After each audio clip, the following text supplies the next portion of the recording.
We did it. I think we did it. I feel like we did it. It's taken a long time. Yes. This is my first one. Becky is the old pro, but I had I do want to tag Becky. See, look. Yay, we did it. And I can share it, and I can share it. Okay. Okay. So here we go. We're live.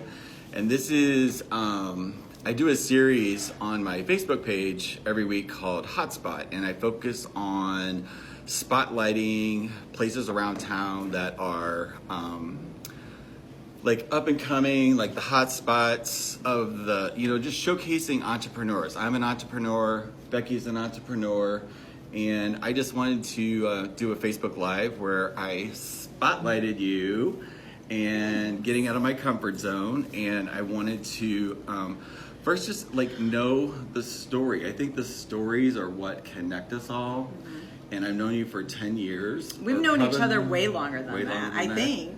Maybe. No, maybe it's been about 10 years. Yeah. But you've always been like a champion for people starting their own businesses and supporting them and getting through their fears. And this was a huge fear for me, going live. And you did great. And you did amazing. Even though we kind of messed up a little bit with our... it's all good. But who cares? Yeah. So I just want to ask you, how did... First, originally it was called... The Hot Pot. Well, original, it was Hot Pot Smoothie Shop. That didn't last for very long. Erin Joy, who we admire and love as a business consultant, she came in to our restaurant and she said, something's disconnected here. This name doesn't suit you. And she pulled us in for a 2-hour brainstorming. We went from the Hot Pot Smoothie Shop to the Hot Pot. And then we were that for several years before shifting over to be what's now known as SymBowl. I didn't know that. Erin's my coach too, so I appreciate it. Yeah. Connections. Connections. So what was the original vision for the Hot Pot? What caused you to start it? I know you're friends with Greg, which is the chef and he's part owner. Yeah. What was the I know how our brain works. It was you probably just had a thought on Manchester Road one day and it was so Greg, my background was in life coaching. Business consulting. Yeah. That's how we met. You were working on a documentary. I said, I love your vision. Let me join with you. Yeah. So that's how we met. And my vision had always been, I always had this idea of opening up a restaurant coffee house. Mm-hmm. I grew up in the restaurant industry. My mom and my stepdad owned nightclubs. And as a coach, I spent a lot of time in coffee houses and out at networking events. And your network is only as big as the audiences that you go into. But I had this vision of, as I sat in colleagues, I said, how amazing would it be to have a space where not only your network can come into, but you're meeting this whole other side of, anybody's welcome to come in. And it's not a networking event. Restaurants just kind of felt like the right fit. I would have never done this without Greg. His background in culinary experience, opening up several restaurants in the market, and he was kind of burnt out of where he was at in his career, tired of the late nights, not being around family. He went to go teach at LaColle, and I would say I probably pushed him a little bit into doing this, but I would have never done this without him. So, yeah, it was the right time for him. I wasn't committed to anything, and I was looking for something bigger. I think our spouses all thought this was just going to be one of Becky's part-time jobs. But it wasn't. It turned into something bigger, No, right? it turned into my passion. And I would say that I don't think I ever went into this thinking that this would be my passion. Okay. Yeah. But it ended up truly becoming my passion. There's something about a brick and mortar that is like having a child. I know. And you cannot just walk away from it. No. There are levels and levels of commitment. So as a coach, it was easy and convenient for me to always say, I don't want to work today. I don't want to take this client on. I don't really need that paycheck to do anything with. So there was a lot of flexibility.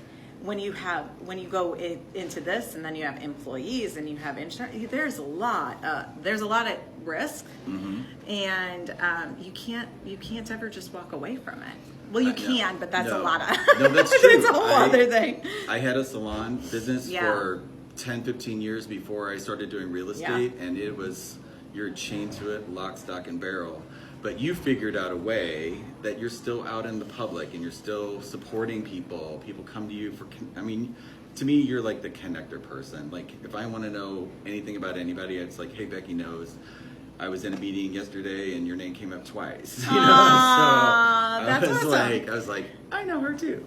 It's, we look at it, we now view things so differently, and I don't think you can ever understand it until you're immersed in it. Our philosophy as business owners is that we work for our employees and our employees work for our community. And without the community, they wouldn't have a job, we would not have a business. And the community is really what has driven us to where it is that we are today. And because so many of them have supported us and been part of this vision, it is truly my way of just constantly giving back and saying thank you. And, I don't know. I think there is just a human side that the doors of opening up a business and feeding strangers walking into your home, you become fearless in other ways too, and you just figure out how to serve. I mean, owning a restaurant is serving. Yeah. And when I had the salon, like that was when I opened the doors, it was like your vulnerability level is like 10 times more than anything that I've ever experienced before, because, now that I'm in my 50s, I care less than... Are you really? I thought 52. Well, you look amazing. Thank you. But there's a point where, you get older and you stop caring what people think. But when you own a business and you're putting yourself out there and on Facebook Live and all of the things that we do to get to connect in a new way, that people, that's where they're looking. They're looking on their phones. And, you've got to meet people where they're at. So I've taken on learning all of these different aspects of social media and which different platforms. It kind of reminds me of like whenever computers first came out. Like I graduated in 84, go 84. And our school literally just got computers the last 6 months. So, I mean, I didn't know. Right. I knew that they were going to be huge, but I didn't have a clue. So really young in my adult life, I knew that was something that I needed to know. And how I break things down is I bought a computer, I broke it down, I figured out how it kind of worked, and that's how I learned computers. And in a lot of ways, this whole platform of social media and how it works and getting yourself out there so people get to know you and can, like, hey, I like that guy, I want to work with them, that type of thing. Right. That takes a level of mastery. So I'm in the process of like tearing that all apart and like figuring out what it really is to connect. So I appreciate you helping me with this piece today. Well, it was an eye-opening experience for me, and I don't remember who it was that said this to me, but as I was moving out of working in the business and focusing on working on the business, I had to figure out, so many people were so used to seeing me behind the counter taking the orders, and I had to figure out, how do I not lose that and keep all of this? And that's where I have really immersed into the social media side to things, is because my audience is way bigger than what anybody is just walking in the doors. So that's my way of still being connected to the community. One-on-one is through social media. Well, it's definitely pieces that I'm taking on. I think our community here in St. Louis is amazing. I think it needs some start to focus on some positive things or some things that we can do and light up. I live in Tower Grove, and I'm part of the Tower Grove page. It's like 9,000 members of it, and I love it. It can be kind of addicting, but like it's all focusing on like, how many shots happened last night, or who saw so-and-so at the corner, and that kind of thing. Like, and I understand where that comes from, but at the same time, there's my cousin Tammy. Hey, Tammy. Hi, Tammy. Love Tammy. So there's like, thank you for being proud of me. I appreciate that. Cousins got to stick together. So like the community, and I know that what you focus on expands, right?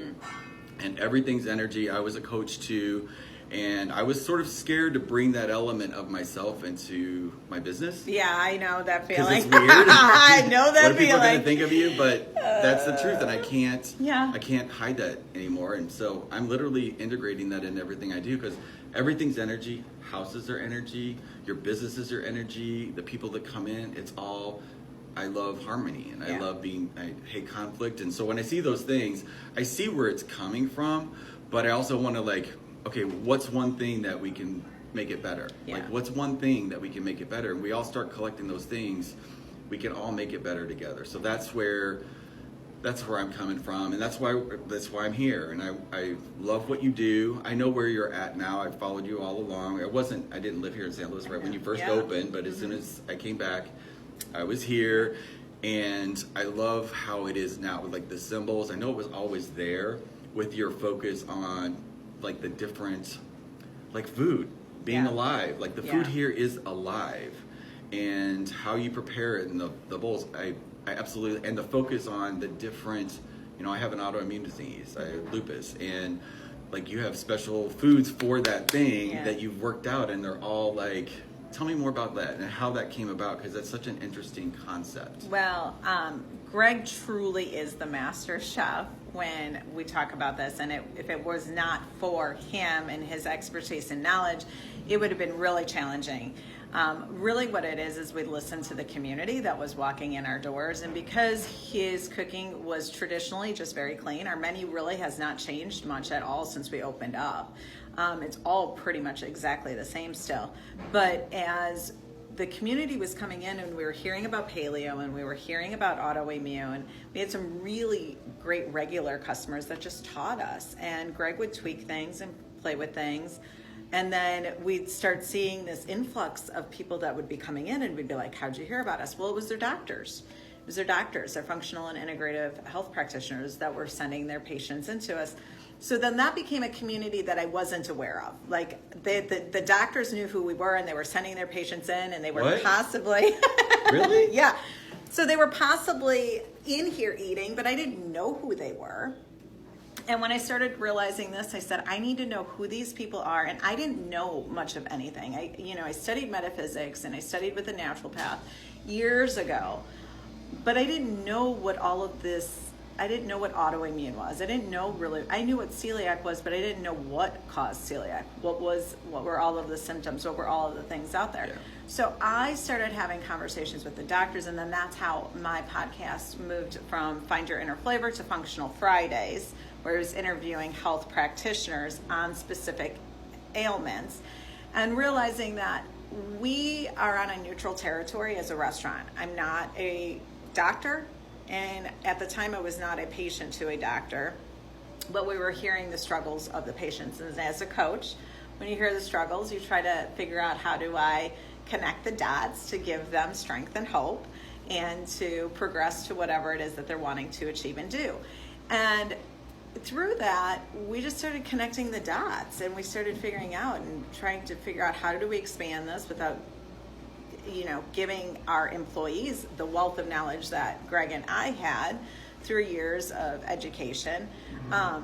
So we color-coded the menus, and we made it really easy to empower the customer walking in the door to say, okay, I can eat this, this, and this. And we have all disclosure. We should have ingredients of every single thing on our menu, so you're empowered to come in here and know you're safe. I love how you have it laid out now. At the beginning, it was so different. You know, we're used to looking at, okay, number 1, number 2, number 3, ordering by numbers. So you have it in groups that you can pick different things out depending on what it is that you love. And then you also have it already pre-programmed. Somebody just want to figure it out. It's like, okay, here's paleo, here's for autoimmune, here's your juices, everything's fresh. And I love walking in this morning and the kombucha. Tell me about the kombucha. I started drinking that about a year ago.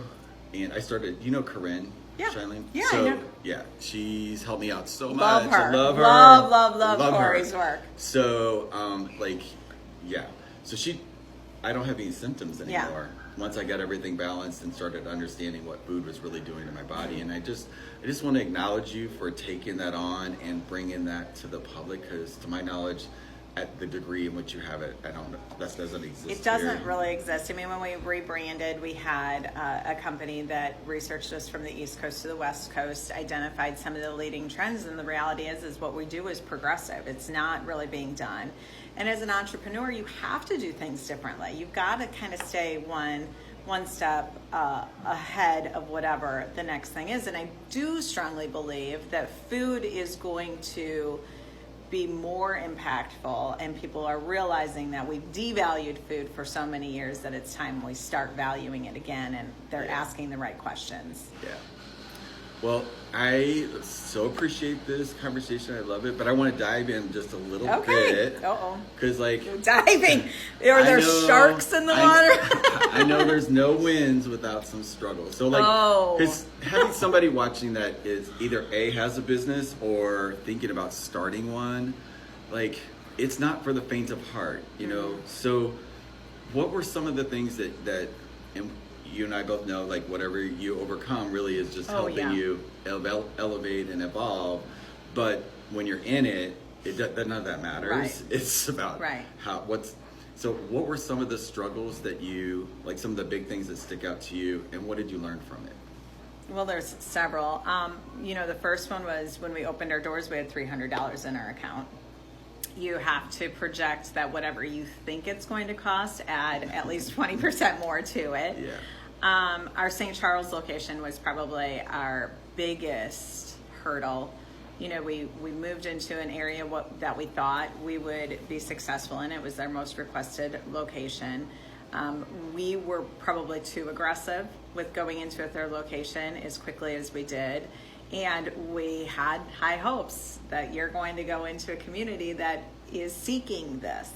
But we, you know, between many different things and multiple different things, and I don't have to go into every single one of those details, the reality is that it was really hard to market in that area without spending lots and lots of money, which sounds simple and easy to a lot of people. Well, why don't you just market more? Well, I didn't have a $10,000 marketing budget put in, and we had two great locations, you would have thought, but community really is the key.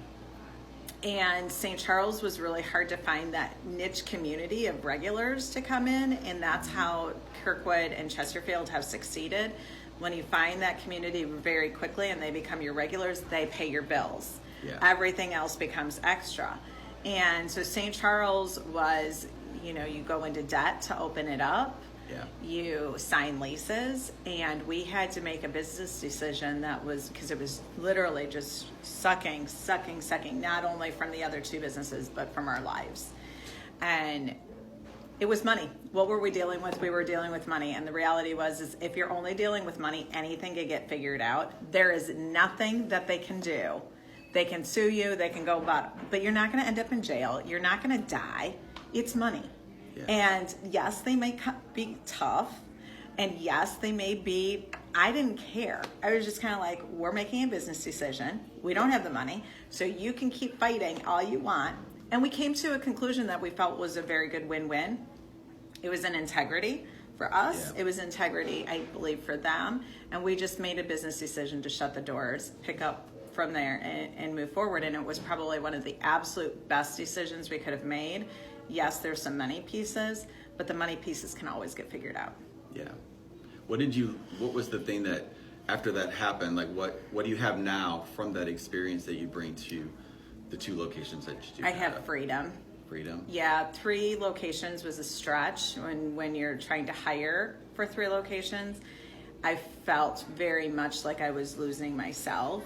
And when you go 6 years, 7 years, and then close one, you go, okay, if I could do this over again, what would I do differently? Now with the knowledge that I have, and we've brought back some creativity, we've tapped into our community, and we're doing more collaboration. We even chose to shut down our Chesterfield location in the evenings because we looked at the numbers and we said, this isn't working. But if we do this instead, which was bringing in more education, doing something more creative and unique, we can pull an audience in and we can make as much money, if not more, doing it like that. So yeah, I mean, I would say that in business, we have to look at now, not only is it what does the community want, it's what do I want, what's going to make me thrive, and what's going to fulfill me first. Because if I'm not the priority, I can't serve my community or my employees properly. Yeah, awesome. So I know you always got things cooking. Literally. But like, what's on your radar for this year? Like, what are you? This is yeah. Well, you're gonna like, this one's been a stretch for me to like really say loudly or boldly, but I'm owning it. Lisa Jenkins, do you know Lisa Jenkins? She's a coach here locally. The name sounds familiar. So it's funny, we've had connections, but never really knew each other. She'd send some of her clients to me, or her. It was the timing in which I said I want to play bigger for me. The restaurants as a whole will maintain themselves, but in order for us to get to what our big, hairy, bodacious goal is, I've got to get to an audience that's outside of my backyard. And in order for us to do that, I have to live more boldly in social media, on the spotlight, and say I'm the face of this brand to be able to execute it bigger. And I'm doing more coaching, I think, this year, which I haven't done in a long time. I'm clear I don't want to go back into one-on-one coaching, but I'm creating a large women's symposium with Lisa, and Lisa's the one that's kind of like pushing me out onto the platform a little bit more. So yeah, that's going to happen in May. What's it called? We're taking both her brand and my brand, Find Your Inner Flavor and Take Action. Find Your Inner Flavor is my podcast. It's our tag for the restaurant. It's all about identifying who you are, learning who you are through experiences and discovery, and then take action into it, like leap into the next step. I feel it. Good.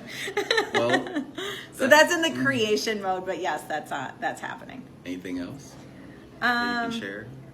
Our sauce line, we've got a retail sauce line, so a whole new website with clean sauces, no oils, plant-based, super clean, that people are seeking and looking for on that, and those will be able to be retailed and delivered throughout the U.S. We'll have a wholesale side and a retail side. So other than that, I wouldn't say that I have anything. My podcast, I'm going to take to the next. I'm going to go into full production with that. I did a podcast last year with a friend of mine, Marilyn, and didn't know what I was doing, but I did it anyway. I jumped too, Yes. And I loved it, and we're getting ready to launch the next one, and we're excited about it. But it's a lot to take on these bigger projects, but I feel really good about. I love learning and mastering things. Yeah, I don't like scared. the learning. Well, like you will dive into a computer and try and figure it out. Me, no. Like I'll leave the computer sitting there and avoid it. Well, I do that too. But there's a time where it just it just melts on the time. Yes, yeah, that is true. I'm not afraid to step into something and then figure it out along the way. Yeah. Well, thank you for today. You're welcome. Walking me through my fear, and this should not have been that scary. Or maybe the scary part was sitting next to me. Well, the scary part was something's going to happen at the beginning, and it totally did. So sorry we were a little bit late, but hopefully people can watch it later. And I just wanted to say, if you guys are out there and you have a business or thinking about it or know somebody that you want to spotlight, reach out, because I'm going to be doing these every month. And I'm going to get better at it, and we're going to have it all set up at the beginning. But I feel great about today, and I really appreciate you being my first. I think you did awesome. Okay. Love you. Love you too. And you'll be able to tell me how to stop this thing? You just hit the finish button. Bye, guys. Thank you for watching. Bye-bye. Bye-bye. Have a great day.